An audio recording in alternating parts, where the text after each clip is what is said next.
This girl connected her cheating ex-boyfriend's Tinder account to his parents' Roku TV in their living room. My ex-boyfriend Brian, 28M, always played the perfect religious son in front of his conservative family from Ohio. We dated for 3 years, and he constantly lectured me about morality, played the noble guy, until I accidentally turned on my old tablet that he supposedly took to watch videos in the garage. He turned out to be such a dumb fucking idiot that he didn't even close the browser tab. His active Tinder profile was just sitting there open. I started scrolling and was absolutely floored by the scale of this shit show. There were hundreds of messages, dozens of conversations with local hoes, and some college girls he was discussing rates for services with them, sending dick pics right against the background of our couch, writing to one chick that his boring bitch is on shift right now and he's ready to come over and destroy her. I read through this shit and a plan started forming in my head. I didn't throw a tantrum or pack his bags. I decided that just leaving was too generous for a piece of shit like him. I remembered that last Christmas his parents bought a huge Roku plasma TV for their living room. They didn't understand a damn thing about tech and asked me to set everything up. I created an account for them tied to my backup email, and I kept full remote access through the official app. I spent a couple of evenings while Brian was at the office testing the scheme. I found a way to cast the screen directly through the network using third-party casting software. The program allowed you to force push an image to a linked device, even if you're hundreds of miles away from it. His parents have a sacred tradition. Every Sunday at exactly 7 in the evening, they sit down in the living room after dinner and turn on the TV to watch their boring news and real estate shows. On Sunday, I waited until 5 to 7, confirmed that the TV status in the app had switched to active, which meant they were sitting on the couch staring at the screen.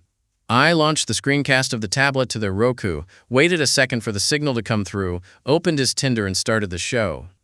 First, I put his profile up on their huge screen where he writes that he's looking for an open relationship and sponsors young college girls. Then I started slowly opening his dirtiest conversations.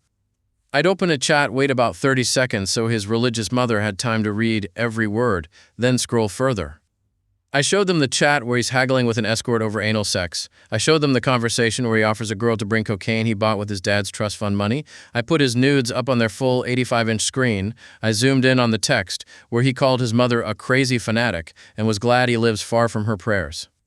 I held this stream for exactly 20 minutes, switching between tabs, savoring every second. I knew they didn't know how to use the remote to quickly shut this shit off. Most likely they just sat there in shock watching their golden boy discuss orgies and drugs.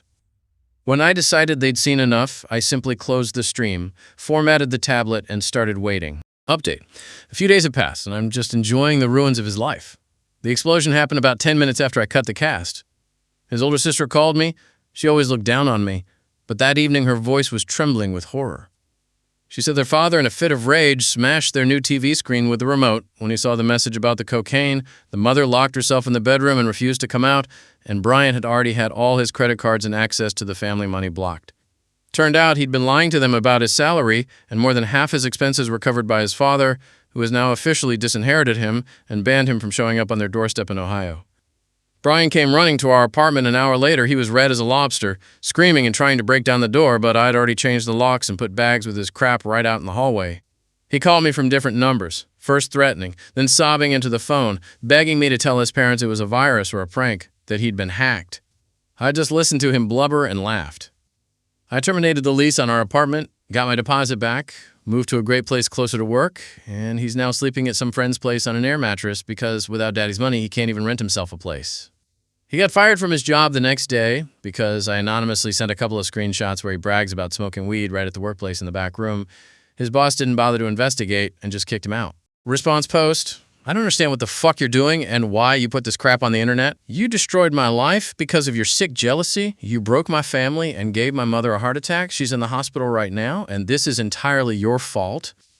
You were always a cold bitch. You never gave me what I needed. I was just looking for attention online. It was just talk. I never actually met these girls in real life. They were just fantasies to relieve stress from living with a bitch like you. What you did is a criminal offense. You illegally gained access to someone else's device. You hacked my parents' network. My lawyer is already handling this. We're going to sue you for cyberbullying, invasion of privacy, and distribution of pornography. You'll be paying us compensation for the rest of your life. You could have just talked to me. We could have worked it all out, but you decided to put on this circus and destroy me. My father blocked my accounts because of your slander. I'm left without money and without a job. Are you happy now? You're a sick psychopath. Delete this post immediately, or I'm going to the police right now. You don't understand who you're dealing with. You're fucked. Update. I'm literally lolling out loud at this pathetic little rant and his threats about lawyers and court. What the fuck? Cyberbullying. Brian, you were buying coke and hiring hookers with your daddy's money while living in my apartment eating my food.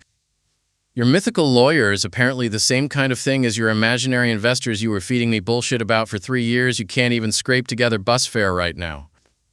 As for your little fairy tale about how it was all just fantasy to relieve stress, yeah, sure, negotiating rates for anal and sending dick pics in front of my favorite couch is just an innocent hobby for a tired boy. You're a fucking idiot if you think anyone's buying that. Since you crawled in here to whine about your ruined life, I'll throw in one more detail. I decided keeping your PlayStation 5 was too generous, so I sold it at the local flea market for half price the same day I threw your shit out. Every cent from your console went toward professional cleaning. I hired a crew to scrub every goddamn inch of the apartment where you existed with industrial chemicals. I don't want a single bacterium from your stuff anywhere near my new place. His sister called me again this morning. Turns out mommy is already home. There was no heart attack whatsoever, just a basic meltdown and panic attack because her perfect baby boy turned out to be a cheap junkie and a whore chaser. Dad officially transferred the trust fund to the sister. They've listed that busted Roku TV for parts and don't even want to hear his name. Brian messaged me last night from some random number, begging me to send him at least $100 for food because the guy with the air mattress kicked him out too. Apparently even his boys got tired of listening to him endlessly bitch about his evil ex. I just sent him a screenshot of the receipt from the fancy steakhouse where I had dinner with coworkers celebrating my promotion and my liberation from this deadweight. And that's it for this trash story. Thanks for your hopefully not wasted time. If you want more stories like this or from other subreddits, subscribe or at least drop a like. At least I'll know someone's actually into this. Bye, guys.